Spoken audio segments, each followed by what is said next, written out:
Digital photography made simple. Hey, welcome back to D1to1. On this segment, we're going to show you how to get all those images off your camera and get them onto your computer.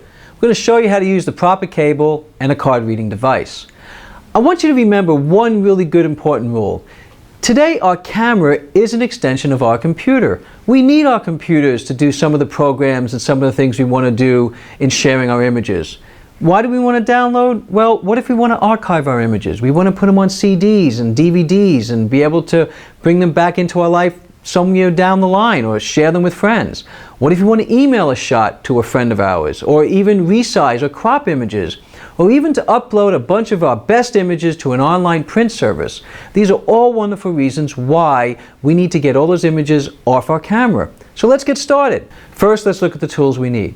Our cable, which connects our camera to our computer, and usually comes with the camera when we buy it, or our card reader, which we buy separately. Now, there's not much to it. That's it. So our cable is what's known as a USB cable.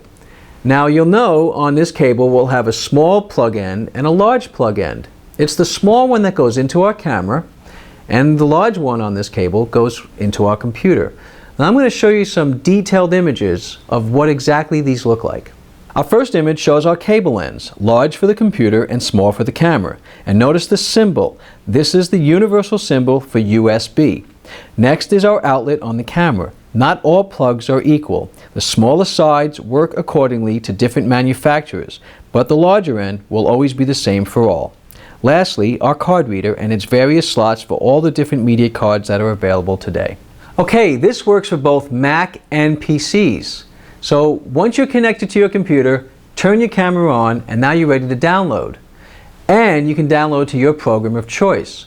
Now, we decided that our program of choice for our PC is going to be Picasa, which comes from Google, and for our Macs, we're going to use iPhoto.